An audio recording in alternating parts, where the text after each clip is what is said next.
So let's get straight to it. You're maybe new to PC gaming and have heard of jaw-dropping titles like Half-Life Alyx, or maybe even want to get into sim racing, and want to try iRacing in glorious virtual reality. And 2025 is a great year for choice. In this video we'll be taking a look at the Quest 3 and the Pimax Crystal Light, and why I believe that the Pimax Crystal Light offers a far superior experience in PCVR gaming, especially when paired with the RTX 5090 on a high-end gaming setup. And thanks to the amazing team at Pimax, you can get yourself an exclusive discount on the Pimax Crystal Light using the discount code NLSimgaming and by using the link in the video description. Let's check out how these games play on both the Pimax Crystal Light and the Quest 3 right after this.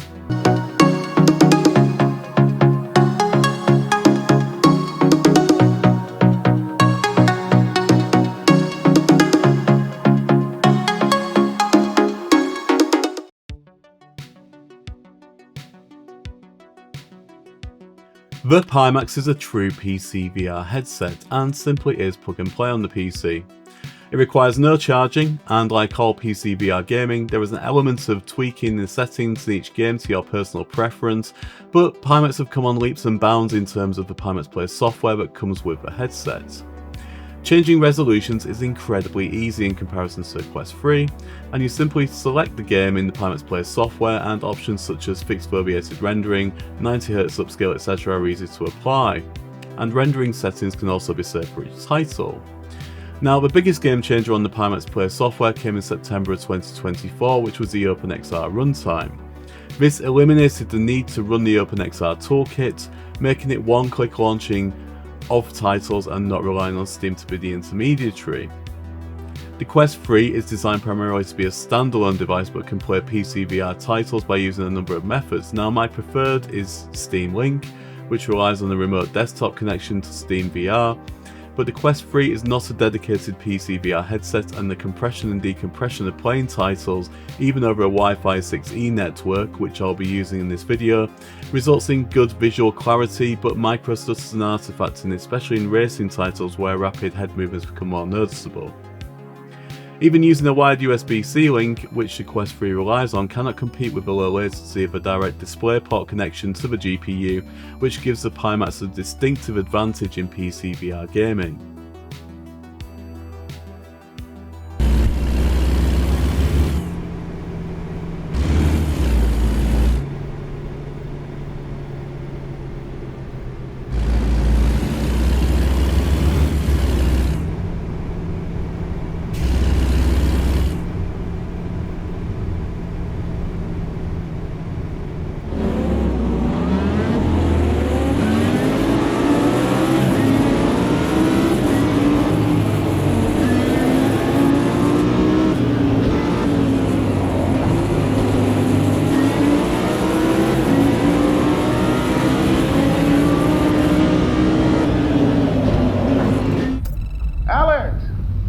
Looking up there. It's good, Dad. Metrocop movement is normal. Same for the combine patrols. How's it going in the stockyard? One combine mini reactor from a shipment of 4,000. They're never going to miss it. Here, see for yourself.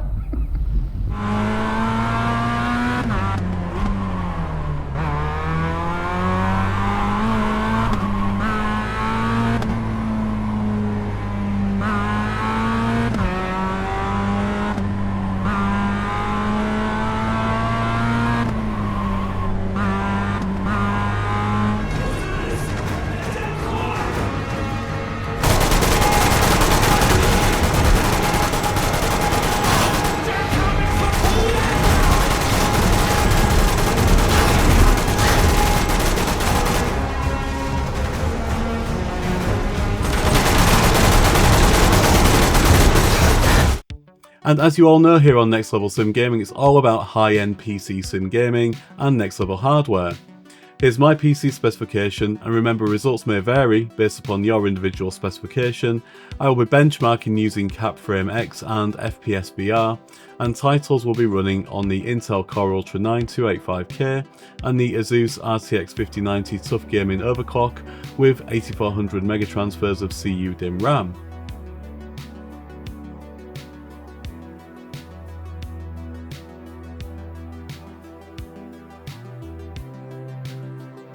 American Truck Simulator's always been tricky to get running well in VR. As you may know, it's not a native VR game and runs in the beta participant option in either OpenXR or OpenVR. I've done a number of guides on ATS, and as far as I'm aware, the only guide available on the Pimax Crystal Light, links at the end of this video if you want to check that out. I've also done some guides in the past on the Meta Quest on Steam Link. So first off the bat, here are some side-by-side examples of both. Now the Pimax is as close as you can get to the desktop version, and as this is a screen capture of what you can see in the PC output, what you can't see is that the Pimax version is buttery smooth due to the direct display port. Now the Quest 3 over Steam Link does a commendable job of holding up on the Wi-Fi 6E connection, but it's simply not playable, with a predictable input lag. Remember, this video is about out of the box experience, so we are using the Quest 3 with no wired connection. The Pimax manages just under 70 FPS with an average of 56, and as many of you know, the optimization of the game means that there is some variation depending on what's going on around you. The Quest 3 over Steam Link held around 84 FPS, however it was unfortunately extremely unplayable. Let's take a look at the side-by-side examples of the game running on the Pimax, and we're also running PNG 1.14 in OpenXR as well as a number of other mods on the Pimax Crystal as well.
So here is an extreme example of Automobilista 2 on the Pimax Crystal Light with the render resolution at high.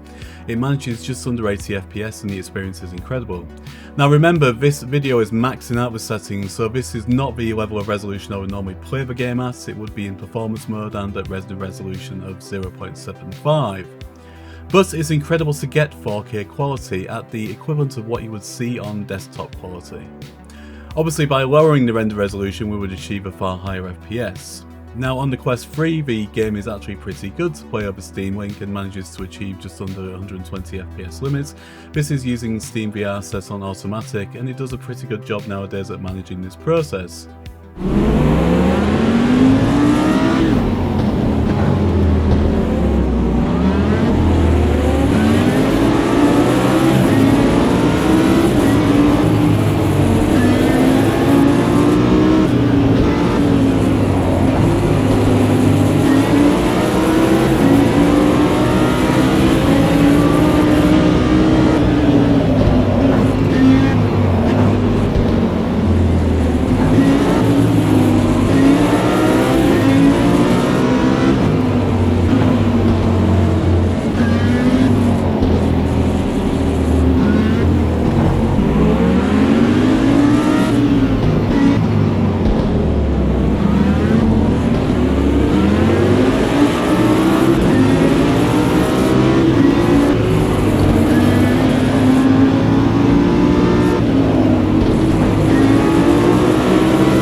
Again, iRacing is a very well optimised game on both the Pimax and the Quest 3, and I had a pretty good experience on both.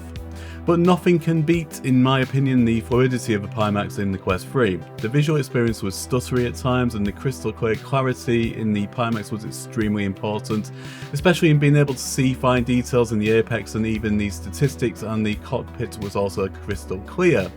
The game manages to hit the 120Hz and 120 FPS limits on both devices.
Half-Life Alyx is an incredible game and is simply astounding on both the Pimax Crystal Light and on the Quest 3.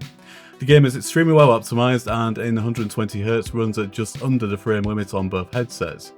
And as you would expect from a 5090, it takes full advantage of the extra bandwidth and power.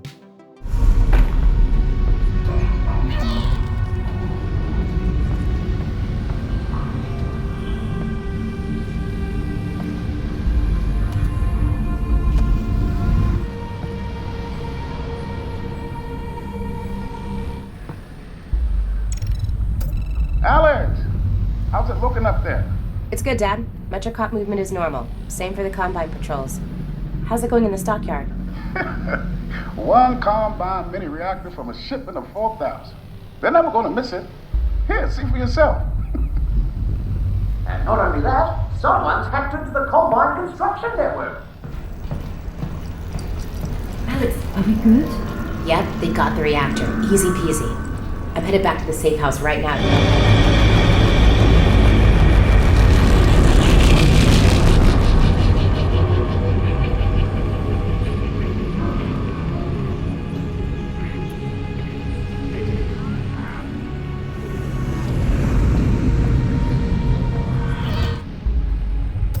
Alyx, how's it looking up there? It's good, Dad. Metrocop movement is normal. Same for the Combine patrols. How's it going in the stockyard? One Combine mini reactor from a shipment of 4,000. They're never going to miss it. Here, see for yourself. And not only that, someone's hacked into the Combine construction network. Don't get greedy, guys. We're not made of time here.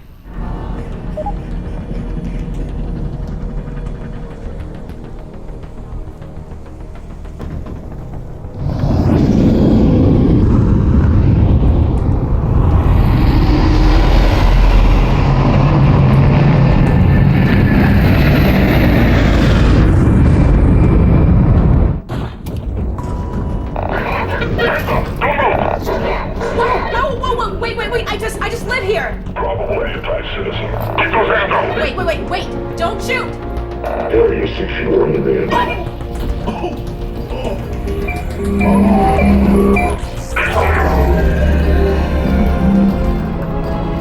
Give us names. Didn't steal anything. Don't care. What did you see? No one! I didn't see anyone! Get out and take him to the transport. Dad!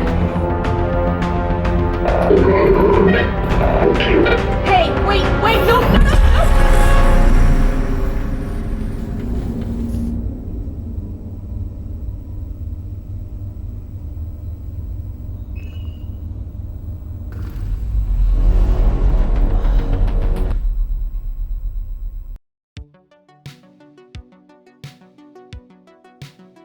Now, this is an unusual one, so I have actually really enjoyed the game on the Pimax, and even on the highest settings it achieves just over 80 FPS, but the game is extremely buggy to launch in VR.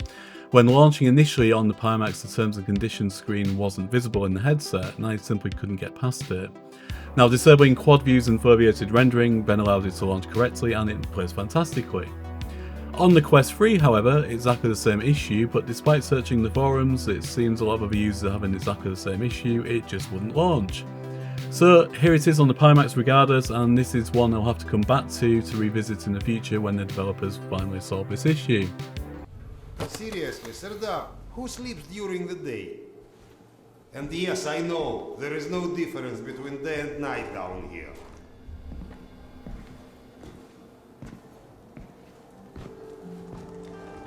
I get that you need everything, but I can't just leave this place. It's not a request, and we'll ensure your wife... Good day.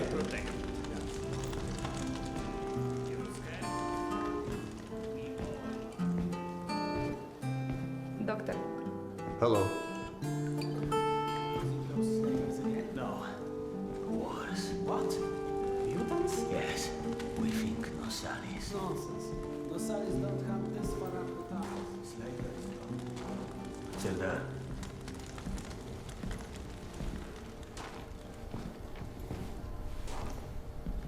You likely already heard the rumors, but there was a mutant attack on one of our guard posts. We are preparing a team to take them down. So everyone's a bit tense, as you might imagine.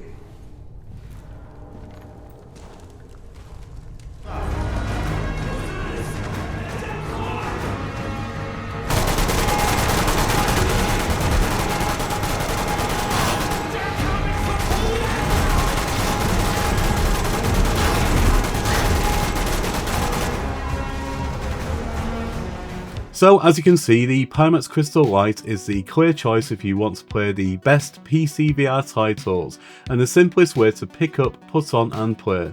It's there, it's ready to go, and it's as simple as that. The Quest 3 is still a great VR experience, but if it's experience you want, nothing in my opinion is more immersive than a dedicated high quality device like the Pimax.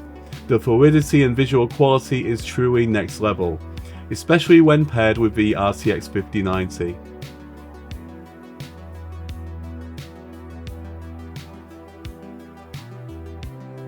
So let me know your thoughts in the comments, and here are some links to some of the videos which you may find of interest. Until next time, take care, and I'll see you in the next video.